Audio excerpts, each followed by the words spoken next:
الحمد لله رب العالمين الرحمن الرحيم مالك يوم الدين إياك نعبد وإياك Bienvenidos a Islam in Spanish. En el nombre de Allah, el más clemente, el misericordioso. Vamos a entrar en un tema que es totalmente contrario. En las creencias de la humanidad hay quienes admiten y buscan el conocimiento de Dios y lo aceptan como el creador de todas las cosas. Pero asimismo hay personas, instituciones, épocas completas de personas que han querido negar el creacionismo y nos dicen de teorías como la que vamos a ver hoy, con el título El engaño del evolucionismo. El subtítulo es El colapso científico del darwinismo. Y aunque se trata de una doctrina que se remonta en el pasado, hasta la Grecia antigua, la teoría de la evolución avanzó considerablemente, sobre todo en el siglo XIX.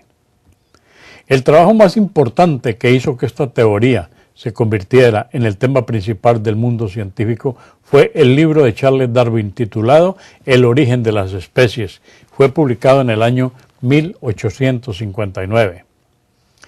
En este libro, Charles Darwin niega que las diferentes especies vivas que habitan o habitaron la Tierra fueron creadas separadamente por Dios. Según Darwin, todos los seres vivientes provienen de un ancestro común y se han diversificado a lo largo del tiempo a través de pequeños cambios. La teoría de Charles Darwin no está basada en ningún descubrimiento científico concreto, como él mismo lo aceptó. No es más que una presunción, entre comillas. Más aún, como Darwin confiesa en el largo capítulo de su libro titulado Dificultades de la teoría, su hipótesis fallaba al momento de tratar de explicar muchas cuestiones críticas. Charles Darwin ponía toda su esperanza en los nuevos descubrimientos científicos. Él esperaba que estos descubrimientos resolvieran las dificultades de la teoría. Sin embargo, contrariamente a sus expectativas, los descubrimientos científicos posteriores expandieron las dimensiones de esas dificultades. La derrota del darwinismo por la ciencia se puede sintetizar en tres tópicos básicos. Primero, la teoría no puede explicar por ningún medio cómo se originó la vida sobre la Tierra. Segundo, no existen hallazgos científicos que muestren que los mecanismos evolutivos, entre comillas, propuestos por la teoría de Darwin, tengan algún poder para provocar la evolución. En tercer lugar, los restos fósiles prueban exactamente lo contrario de lo que sugiere la teoría de la evolución. Veamos la primera etapa, la insuperable, el origen de la vida. La teoría de la evolución postula que todas las especies vivas provienen o evolucionaron de una célula única que surgió en la Tierra primitiva hace 3.800 millones de años. ¿Cómo es posible que una única célula pudo generar millones, pero millones de complejas especies vivas? Ahora, preguntémonos, ¿y si tal evolución realmente ocurrió, por qué no pueden observarse vestigios de ella en los restos fósiles? Son algunas de las cuestiones que la teoría no ha podido responder. Empero, por encima de todo, en la primera etapa del alegado proceso evolutivo, habría que preguntarse, entonces, ¿cómo fue que se originó esa primera célula? Dado que la teoría de la evolución niega la creación y no acepta ningún tipo de intervención sobrenatural, sostiene que la primera célula fue un resultado casual de las leyes naturales, sin ningún proyecto, sin ningún plan, sin ningún orden. Según la teoría, la materia inanimada debió haber producido una célula viva por casualidad, pero sin embargo, esta es una pretensión inconsistente, incluso con las más inconmovibles reglas de la biología. La vida proviene de la vida. En su libro, Charles Darwin jamás se refiere al origen de la vida. Jamás. El primitivo conocimiento científico que se tenía en la época de él descansaba en la suposición de que los seres vivientes tenían una estructura muy simple. Desde épocas medievales estaba ampliamente difundida la generación espontánea. Esto es una teoría que afirma que la materia inanimada puede producir directamente seres vivos. Esta teoría estaba ampliamente difundida. La creencia de que los insectos eran producidos por las sobras de comida y que los ratones eran producidos por el trigo. Se realizaban interesantes experimentos para probar esta teoría.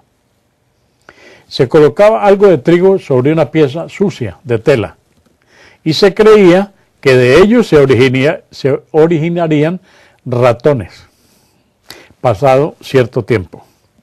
De manera análoga a los gusanos que aparecían en la carne, se consideraban como una evidencia de la generación espontánea. Tiempo después se comprendió que los gusanos no aparecían sobre la carne espontáneamente, sino que surgían de las larvas depositadas allí por las moscas y que eran invisibles al ojo desnudo. Yo recuerdo en botánica que hubo hace tiempos la creencia primitiva y bien atrasada. Nosotros en Colombia tenemos un árbol que se llama el yarumo. Y los indígenas, ellos intuitivamente solamente se les ocurría decir que del yarumo surgían los insectos, los gusanos. ¿Qué pasaba? Que en la polinización del yarumo, cuando la flor se forma, recordemos que toda flor tiene sus órganos masculinos, los estambres, y tiene el gineceo, que es el órgano femenino. Cuando el polen sale de los estambres, se sucede la polinización.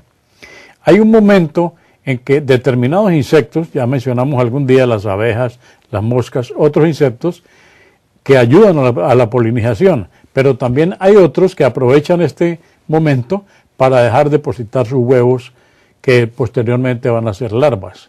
¿Qué sucede cuando el yarumo produce su fruto? Pues esas larvas o esos huevos están allí y luego van a ser gusanos. Pero no quiere decir que es que la planta llamada yarumo ocasiona los gusanos. Todos sabemos en el ganado, una vaca está pastando en un potrero. Una mosca que ya ha copulado con el macho está cargada, la mosca produce larvas vivas, se llaman maggots. Entonces la mosca, como está cargada de sus hijitos, entre comillas, ella lo que hace es que va a la vaca directamente y le deposita sus larvas. No quiere decir entonces que es que la carne de la vaca produce los gusanos. Y esto es a lo que se refiere lo que acabamos de mencionar. Incluso en la época de Darwin, cuando él escribió El origen de las especies, había la creencia de que las bacterias podían generarse de materia inerte. Y esto lo aceptaban inclusive a nivel científico. Nosotros tenemos que saber que no es lo mismo una bacteria, un hongo, un virus. Y mucha gente hoy no diferencia esto. Así